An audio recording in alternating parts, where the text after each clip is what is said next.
Podcasting from Singapore and broadcasting all around the world. You're listening to the EdTech Chat Podcast, taking the pulse of educators from all over the globe and bringing what you need every week. Now, over to your host, Craig Kemp. Hello and welcome to episode 26 of the EdTech Chat Podcast. I'm your host, Craig Kemp, and I'm thrilled to have your support. I continue to work with the incredibly talented Mark Quinn to improve the final audio quality of this podcast. He has his own podcast production studio that provides editing and mastering services to content creators. To connect with Mark, please see the details in the podcast notes below. As I've mentioned before, I've grown my Ignite EdTech Consultancy company to include some of the best EdTech leaders from all over the globe. Each week, I want to take a few minutes to introduce a new member of our team that you may like to chat to about supporting you in your school or company. Today, it's my pleasure to introduce you to Sandra Chow. Let's have a listen to our brief chat. Thank you so much for joining me today, Sandra. As a valued member of the Ignite EdTech consulting team, you work with schools all over the world to help them thrive in many different ways. Tell us a little bit about your current role, your experience, and your areas of expertise. Hi, Craig. Yes. Currently, I am in Beijing. I'm at a school called Keystone Academy, and I worked as the Director of Digital and Innovative Learning. And I've been in this role for 2 years. It's been great to be able to work with our team and to help the school to expand and grow. Our school is relatively young, and we've been trying to bring in, as the school is growing, a stronger EdTech and technology integration into the school. As we've got our curriculum down, it was clear that we needed to help prepare our students in a way that will also prepare them for their future, and making sure that they were equipped with skills as well as knowledge to also be competitive in terms of their future, and thinking more in terms of things such as preparing them for their digital skills, artificial intelligence, coding, looking at just their way of thinking and pedagogy, having inquiry mindsets. So that's what a lot of our team has been bringing in. I love working with different people. And so this has been really neat to be able to help bring a community together and to help the community grow. And I love the way, Sandra, that you've led that change, staying at the forefront of what's happening all around the world. What are you most passionate about in education right now? I think partly because of my ethnic background. So I'm Chinese Canadian. I've always been, in a sense, a bridge between two very different cultures. So I've always been very passionate about continuing to be that bridge. And so global competencies is an area that I'm very passionate about, where we can help to not only understand each other's cultures, but to bring to light various cultures. And it might not necessarily be ethnic cultures. It could be even just our way of thinking, and highlighting those, understanding each other more, and to bring those to the forefront into a mixture that will really truly bring together innovation. So right now I'm in a bilingual school.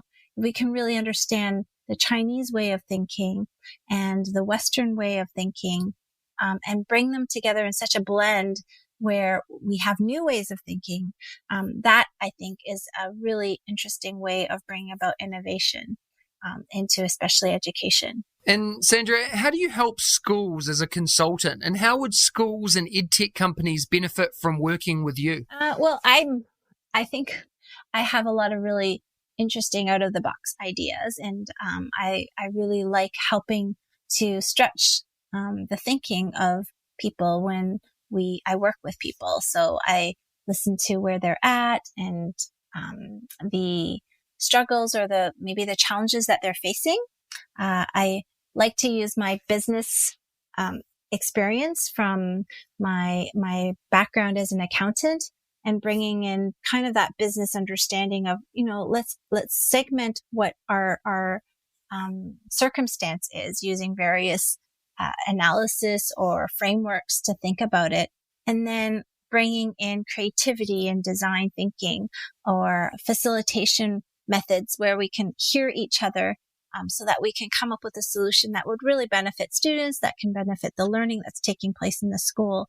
And I think just being able to help each other to learn and see the environment that they're in is something that I really enjoy doing and working with schools as well as companies on. For more information about Sandra and the rest of the Ignite EdTech consulting team and how to inquire, visit igniteedtech.com/our-team. The link is in the description below. Sandra, thank you so much for joining me today. Thank you. It's really fun.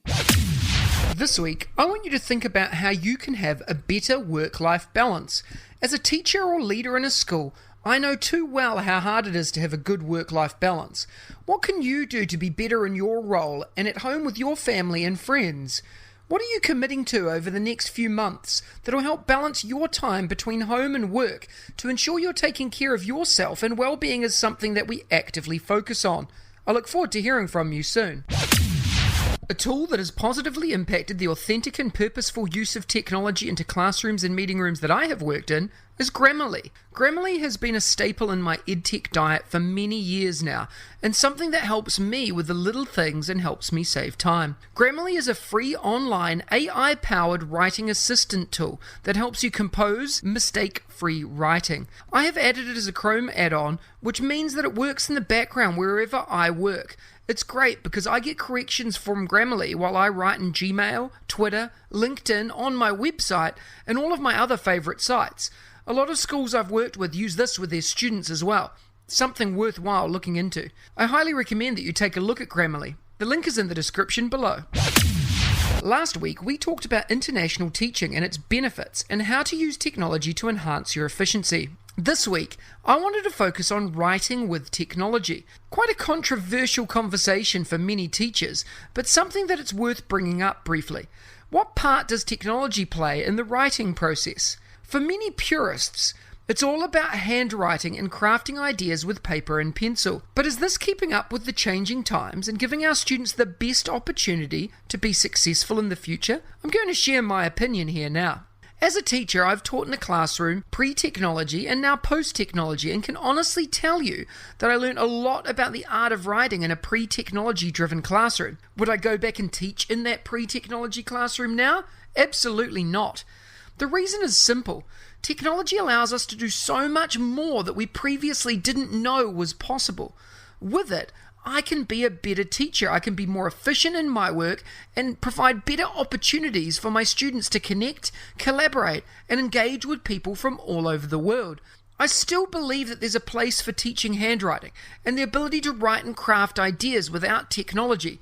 But my opinion is that a true blend of tech and non-tech solutions is the key to learning in today's classroom. Tools like Google Docs for drafting, editing, and peer feedback is a game changer. And when you look at tools like Seesaw and Firefly Learning for sharing, connecting, and engaging with an audience, including parents, it allows us to have a truly authentic audience for our work. Technology can be used as a tool to support and add value to learning, but it's all about the tool and its application to the task. As a teacher, plan for success with the inclusion of tools that can support the writing process. Something for those of you still in remote learning scenarios and wanting to promote writing is Boomwriter. Boomwriter helps teachers create online distance learning classrooms for writing and promoting collaboration. Check it out. I put the link in the description as well. If you need help, have questions, or just want to chat about your school's EdTech plan, or if you're an EdTech company trying to connect with schools to solve problems, don't hesitate to reach out. I've worked with many schools and EdTech companies to help them achieve success, and I'll be thrilled to do the same for you. Every week, I bring you a short interview with some of my edu heroes, an engaging learning experience with someone who makes a difference in education every day with a particular focus or angle towards educational technology. This week, I had the pleasure of chatting with Forde and David Lee. Let's have a listen to the chats. Today, I have the honour of speaking with Forde. You might know him from Twitter as @Forde. Sean and I have been connected for many, many years and are constantly in communication and connection, particularly around his global collaboration initiatives. Sean is an extremely talented educator, currently leading learning in one of Asia's top international schools in Incheon, South Korea. He is the ISTE Global PLN leader, promoting digital technologies for connecting and collaborating beyond the classroom walls. He's my go-to guy when it comes to Flipgrid and anything that involves connecting students to the world. On top of all of this, he's also the creator of the World Read Alouds program. I honestly have no idea how you find time to be such an inspiring educator. Sean, it's a pleasure to have you on the show today. Are you ready to talk about education and technology integration? Let's do it. All right. Why don't you start by describing your current role and what inspires you to do what you do? So right now I'm the elementary EdTech coach at Chadwick International. And I think really, prior to this job, I was elementary, second grade for the majority. But where it really opened my eyes into EdTech and then global collaboration was when I moved from Arizona to a remote village of Russian mission in Alaska. And just being in a remote village of 320, fly in, fly out, pretty much subsistence living, it really opens your eyes to new ways to break down the walls and utilize the technology that you have to allow those kids to see what was even out there for their future, even just in general, what was out there. Like I had a kid come back from Anchorage and was like, Sean, I saw Taco Bell. It's like, sweet. What did you have? Look, I didn't have anything. I just saw the sign. So, like, just the fact that a kid could be that excited to see a Taco Bell sign, there's a lot more for him to be able to see. So that's kind of what like got the wheels churning. And then when you're in the middle of nowhere, you have nothing else besides to shop on Amazon, drink Mountain Dew, download iTunes movies, and figure out fun new ways to incorporate EdTech. That's really cool, man. What an exciting journey you've had. And I think that sort of leads into my next question, which is obviously a lot, but what excites you about education today? I think especially today, like it's evolved so much and so quickly that it's going to be fun, especially in my role, taking where things are right now and rolling with it. Like at times you've got the teachers that are stuck in their ways because they've taught the grade for 15, 20 years, or you've got those hesitant teachers with like what I call horse blinders on. You're always trying to like find those ways to get them to take it off and jump into the deep end, or even at least dip a toe. I don't care. But no, I think this time is a really awesome time to be, especially EdTech, just showing the world to the kids in different ways and just kind of like thinking outside of the box compared to your usual norms of whether you're an inquiry driven classroom or you're the robotic or Common Core driven. You now have the mindset of how to think out of the box to make learning more differentiated and fun for kids. And I'm excited to continue to take it and run with it. That's cool, man. And tell us about your World Read Aloud program. How did that come about and what inspired you to start it? Well, as you can tell already, I've got a monotone voice, so that's never good for read alouds. And then I actually did a little 1-year stint in Milan, Italy, and I was a K through 5 STEM teacher. So that was my first year not in the homeroom, so I didn't have the opportunity to read all the books, which is what I like to do with my second graders. So, and obviously I've drinking the Flipgrid Kool-Aid, so I was like, how can I still do read alouds, break down walls, and utilize Flipgrid? I take children's books and then break it down page by page, and then through Flipgrid, anyone and everyone from around the world can just pop on, record a page, turn that slide green, and then what I do is I calculate the distances that are traveled between pages. So not only is it just creating a read aloud and a story for kids to watch using Book Creator at the end, but also you've got social studies where you can check in where the videos are coming in. You've got math where you can add the distances traveled. So through all of the stories that I've accumulated on my website of worldreadalouds.com, it's all traveled 1,783,909 kilometers page to page. And we've still got 5 books in the works right now, looking for people to record pages. So it's been really cool. Just, yes, you care that the kids are excited about where they're coming in, but I act like a kid when I see when new pages come in and where they're coming from. So super cool. And I've been watching it from afar. It's a super exciting process to be a part of as well. And your day-to-day role as an EdTech coach, I guess, sees you giving advice to people all the time. What's your advice for the people listening in relation to educational technology? 2 big ones, like obviously, like whether it's a new platform or a new app, I think it's always important for the teachers to not just jump right into the teacher platform. I think it's important to get them in as students. So then that way they see what are their kids going to be going through? How are they going to be dealing with it? Because the teacher platforms are always most likely a lot more complicated, but you can't really relate what your different levels of students are going to experience. So I always like to have fun, different activities where it puts my teachers in the role of students. So they get that little taste test, but also to just give them what I call it, just like give them little taste testers, hors d'oeuvres, appetizers, and then step back.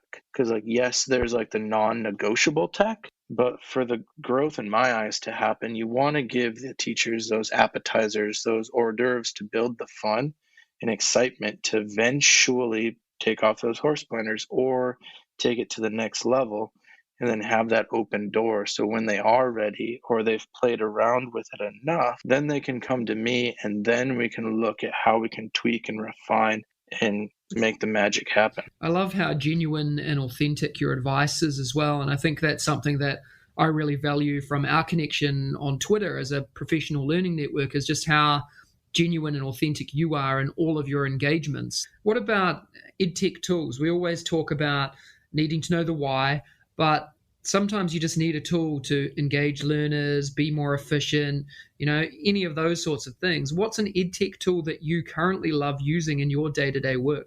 Well, obviously you've heard me talk about Flipgrid a lot, because growing up I was super shy, and this is at least one platform that gives every student a voice, but it also puts that twist to anything and everything from pre-K all the way to college of bringing different aspects to projects. But the one platform that I've been using recently, and I'm really excited because we're almost done with it, but also it's another potential global project that I'm hoping gets the wheels churning, is Boomwriter Com. It's a writing platform. So you get your class into Boomwriter. So in the case right now, I have all of our grade 3s in there. And as the teacher or teachers, you provide chapter 1. How we're doing it right now is, so like 3A read chapter 1. They took it as they saw it, and they were in charge of writing what they wanted for chapter 2 as individuals. They go through the writing process, type it into Boomwriter. All of grade 3 votes anonymously, and then there's a winner. So there's a 3A student that is now going to be a published author for chapter 2. 3B, or your class, then has to rethink their story and reimagine what's going to happen next, when now they have to write chapter 3 for what's changed. And then at the end, so in 2 weeks, I'm going to have all of grade 3 write the ending of the story. It doesn't matter whether 3A or 3E. If everyone writes the last chapter, that's their submission. And then we'll have obviously the ending. But how Boomwriter works is, when you're done, it's a legit paperback published chapter book like you would find in a bookstore. And it has the kids' names underneath the chapters at 1, the class rosters in the front, and even like little autograph pages in the back. But the cool addition that they've had, that even if you're the lowest kid, even super smart, but you just didn't get the votes, as long as you write that last chapter, you can have your chapter book that you purchase customized. So it's like the director's cut, the alternate ending. So no matter what, every kid is a published author at the end. Super excited to get the books purchased and delivered to Korea to see the kids' eyes when they see their names in the books. So that's a big one. What a cool literacy building tool. That's amazing. Boomwriter, we'll make sure that link is in the description. Sean, learning's so important to all of us. As an educator, I know that I love learning and I love engaging in conversation, but I also love reading. What's a book or resource that you've been reading lately, or just one of your all-time favorites? And tell us why we should be exploring it. Normally reading makes me tired, so I like picture books and immature books. But when it actually comes to real books, I would say probably my all-time favorite, just because it has had such an impact on my life, is The Last Lecture by Randy Posh. So as you had heard prior, I was in Arizona teaching my first 3 years before I jumped to Alaska. But there, it was very robotic, it was US teaching. So this minutes you had to do this. And in now I tell myself I was just too much cookie dough for their cookie cutter. And just that experience drove me to financial troubles, depression, suicidal thoughts, almost leaving teaching in general. Then my mom called and then had me read this book. And as most who are listening probably know, it's that Carnegie Mellon, the last lecture that he did before he passed away from cancer. But just the quotes that you can pull from that book, the whole story of his whole life, and he was leaving it for his kids. And that just changed my whole mindset. Luckily, I mean, obviously, most people might be thinking like, wait, you were depressed, you're having not so good thoughts, and you moved to remote Alaska, which is known for not so good thoughts and depression and suicide. Yeah, I didn't really think about that at the time, but I did land in Russian mission with probably the best principal I'll ever had, and changed my whole outlook on education, and I wouldn't change it for the world. Would recommend that book to anybody and everybody, no matter your profession. What a cool story, man, and totally inspiring. And it's obviously something that really changed your outlook on absolutely everything. And I think what has obviously made you the educator and person and dad that you are today. Absolutely love seeing everything you do and everything you share, and it's totally inspiring. And I know others feel the same. What's the best way for the listeners today to follow and connect with you, Sean? I mean, I'm pretty connected on all, so I'll take anything and everything. Twitter at Sean, SEAN, number 4, letter D. I can definitely reach out to my school email, SFORDE at chadwickschool.org. Not so much on MySpace anymore, but I'm sure Tom is still there and ready to be my friend again. But yeah, definitely Twitter or email would be my main connections. Love it, man. I'll make sure all those connections are in the description. Thank you so much for your time today, Sean. Thank you for having me. Today, I have the honor of speaking with David Lee. You might know him as @DavidLeeEdTech on Twitter. David and I have been connected for some time, and it's always an honor to connect with him both in person and online. David is a STEM and design coach at Singapore American School. He's a design thinking leader and author of Design Thinking in the Classroom. On top of this, he's a Google Innovator, Apple Professional Learning Specialist, Apple Distinguished Educator, and so much more. David, it's an incredible pleasure to have you on the show today. Are you ready to talk about education and technology integration? I'm totally ready. I'm really excited about this. Thanks for being here, mate. Let's go. Why don't you start by describing your current role and what inspires you to do what you do? My current role is I'm part of the tech and innovation team at Singapore American School. We provide tech literacy. We develop tech literacy for our students, but also my background is design and engineering, but also STEM. So I try to integrate those things into the curriculum so that they have more of a project-based learning type of experience. That's cool, man. That's awesome. And it sounds like you just said before we jumped on the call that you guys are back into it today. And, you know, this is the new normal now. You as an educator and a leader in the field of design thinking and all sorts of other things that you've been doing at Singapore American for so long now, what excites you about education today? What excites me is that I think more and more teachers, educators, and admin are kind of questioning the education that's being provided for students. I think it's still a minority, but I think a lot of teachers are saying, okay, what is the ideal education we can provide to our students? What could we take out? What could we kind of cut the fat with? And yeah, that really excites me because that provides us with the opportunity to have really cool conversations about innovative teaching and learning. You're a design thinking guru, David. What's your best advice for educators listening to this on how to get started on their design thinking journey? Yeah, that's a great question. Of course, the obvious answer would be to just start and learn as much about the methodology as possible and apply it into the classroom.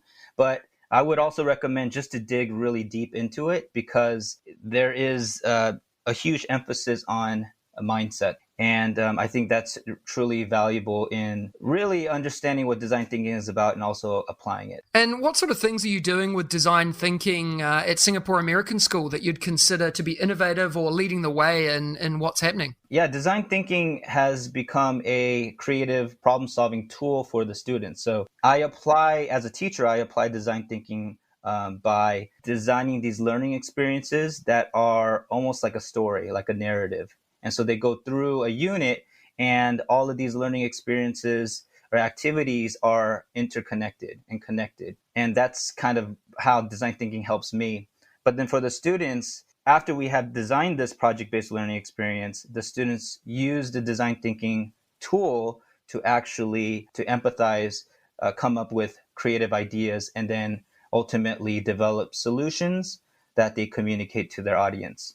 And in your role, David, you get to work with teachers, students, parents from all across the school. What's your best advice for educators in relation to educational technology?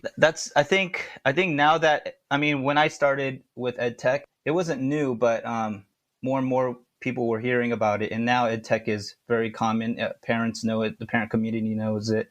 And I think in the beginning, it was really exciting, and it was just fun and engaging to try new things. But now I think we're at a point where we need to find EdTech tools that actually enhance learning. And that's a crucial thing to be looking for as parents, teachers. And on that note, David, when you're looking for EdTech tools, you obviously look for certain things. And I talk a lot about the why, like understanding your why and why it's going to enhance that learning that you sort of talked about. What's an EdTech tool that you're currently using in your day-to-day work that we should know about?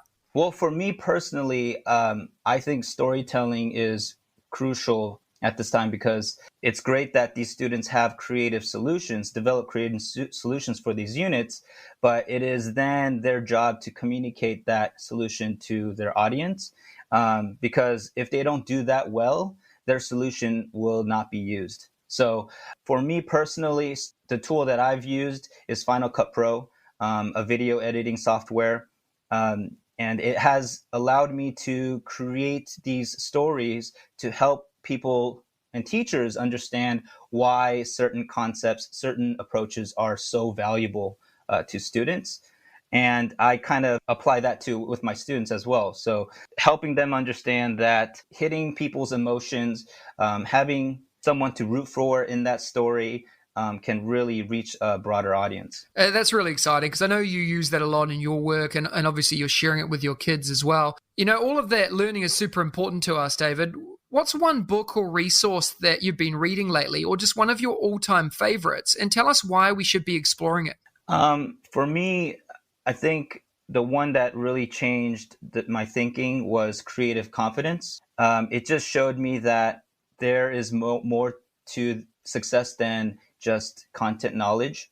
It is what can you do with that content knowledge? It is how do you gain insights through empathy and different mindsets. So it's basically, the book encompassed so much information that was never taught to me in my education career, which I feel is really sad. And so that's why I feel like I'm working now to do that, to teach creative confidence to my students. And on top of all the work you do at your school and globally supporting people all around the world, you're also a published author, David. Tell us a little bit about your book and what inspired you to write it. Yeah, I was actually asked to write that book by a publishing company, and it took me a good amount of weeks to respond, because I initially did not want to do it, because I do not like writing. That's not one of my strengths. And but I decided to do it because I did believe that it was a great opportunity, but also I just felt like teachers needed to know this really cool toolkit that students need at this time. Because if you take a look at what, those surveys of what skills students need, there's critical thinking, creativity, collaboration, those type of things. And that's all encompassed in design thinking. So I just felt like I wanted to share. And I'll make sure, David, that the link to your book and all of your resources are in the podcast notes below as well. What's the best way for the listeners to follow and connect with you? The best way would be to go to davidleeedtech.org, and you'll find all the links to my different social media accounts. Awesome, man. Thank you so much for your time today. Thanks. Next week, join me for episode 27 of the EdTech Chat Podcast, when I'm joined by Chris Smith and Mark Enser.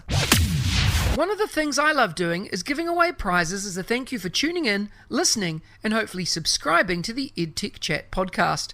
Last week, I gave away an hour of free consultancy support from my newly announced team of incredible educators at Ignite EdTech. To win, you needed to complete the form at bit.ly/edtechwin. The winner has already been contacted directly by me, and it is Pooja Dedlani. Congratulations, Pooja. This week, I'm giving away one of David Lee's books. To win the book, you need to go to bit.ly/edtechwin and complete the simple form. It'll take you less than a minute to do. The link is in the description below. Competition closes on Wednesday the 4th of November, and the winner will be contacted directly by me and announced on next Friday's podcast episode. Good luck. If you enjoyed today's episode, smash that subscribe button and share it with your colleagues, friends, and families. I really do appreciate your support. Please remember to take 2 minutes as well to rate the podcast so we can reach even more educators and EdTech enthusiasts globally. Please share your favourite parts of today's episode by tagging me on Twitter, Facebook, Instagram, or LinkedIn. And don't hesitate to ask me questions that I can answer in an upcoming episode. Remember, you have the chance to win as well, so check out the links in the description for more. I'll see you again next week. Thank you for listening to the EdTech Chat Podcast, creating a community for educators to learn, share, and grow. If you like today's episode, please don't forget to subscribe so you don't miss another episode, and be in the drawing to win prizes every week. If you know others that would enjoy the show, please hit that share button and brighten their day. Join us again next week for your weekly EdTech hit with @Mr. Kemp NZ. We'll see you again soon.